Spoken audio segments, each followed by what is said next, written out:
Walker, isn't this delicious? For sure. At the end of this video, we're going to show you exactly how to make these cassava fries with a special guest. Exactly. But before we do that, we got to learn how to prepare it and store it so that you can cook with cassava at any time. So let's get into that right now. The problem with cassava is that it doesn't last very long once you harvest it. If you left it in the ground, it could stay good for up to 2 years. But once you harvest it, it's only good for maybe a week or so. So you gotta process it so that you can store it. Now you can see here the cassava varies in color. You have a lighter colored cassava and a really dark cassava. Now the darker it gets, the woodier it gets. So this cassava back here might be a little bit too old. But these nice golden pieces of cassava are still really good to eat. You can see this young cassava peels up real nice. And you can see here this older cassava is a little harder to peel. And that's a good sign to tell you that it might be a little bit too tough.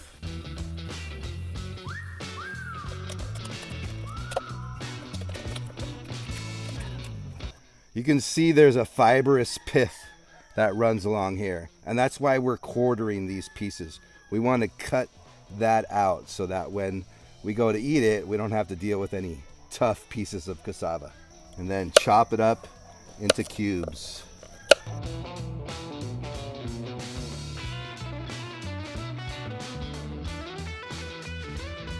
We got ourselves some peeled and chopped cassava.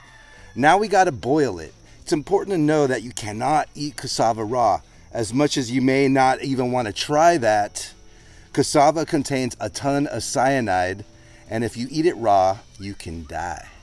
So you gotta cook cassava.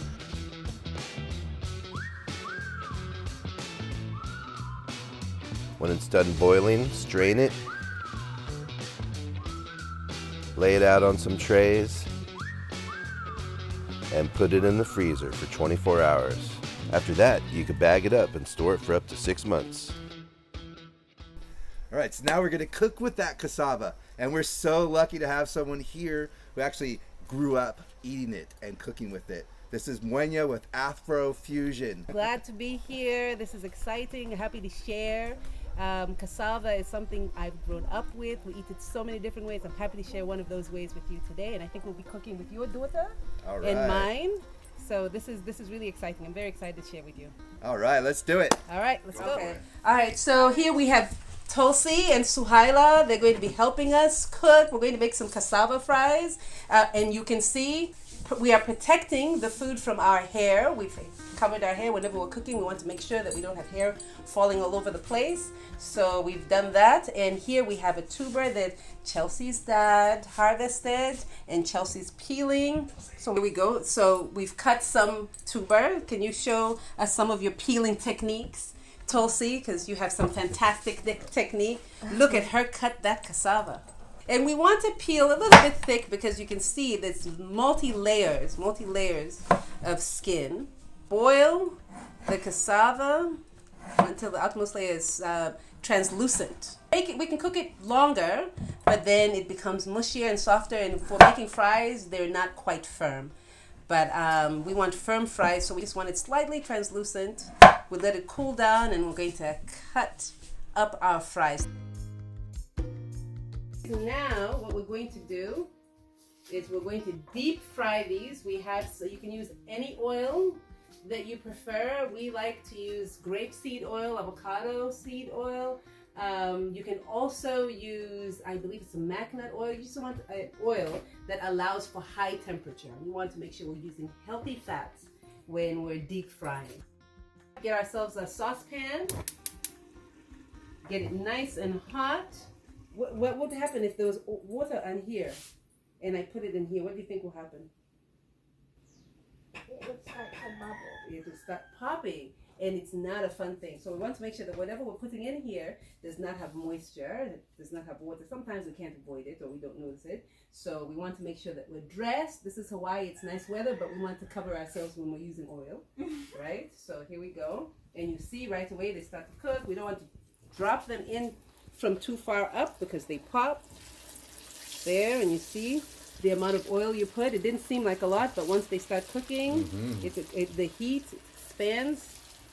And we do it this way because I have learned that taking a big amount and putting it in there overflows the oil. Make sure nothing is sticking to anything, which nothing is sticking to anything, and you can see they're starting to look fry-y. All right, and we're ready with our next batch. And you recall, would you like to put these in? You recall we don't want to drop them in, just slowly. Yes, watch your fingers because the oil will just expand it, right?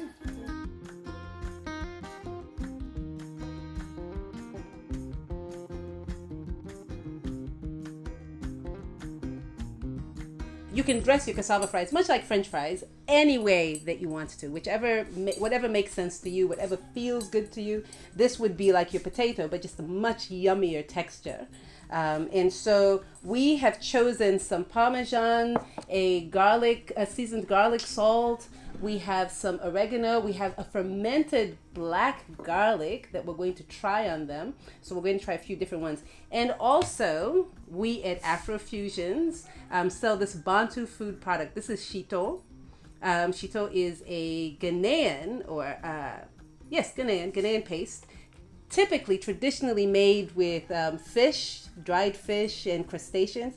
Our version is 100% plant-based. We use ginger, much like the traditional one, except for fish we use sea veggies and dried mushrooms. So this will be lovely. Instead of ketchup, we're going to be using our shito, which is a spicy paste that you can order in Hawaii and online, I suppose, at AfrofusionHawaii.com. Check us out there. Check us on Facebook. Check us on Instagram. But for now, we've started with our garlic salt. Eager to try these out, and because we like everything to look pretty, we are going to add some green because after all we're on the big island and that is very green, and why not our plate look like we're here. And scoop some of our delicious shito that we will dip our chips in. Chips is what French fries are called everywhere else except here. Manioc chips in Zambia we call it tute. You know, what do you call it? What do you call cassava where you are? And if you don't call it anything, you should call it yummy very soon if you try it.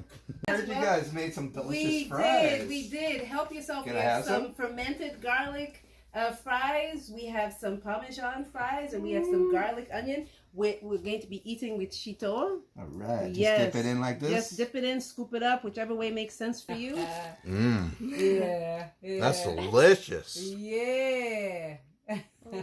Thanks, Mwenya. Good. Yay. We did it, guys. Yay. Everyone out there, you know how to cook with cassava. So grow it, plant it, and eat it. Okay. So thanks for joining us, everybody. Ahui ho.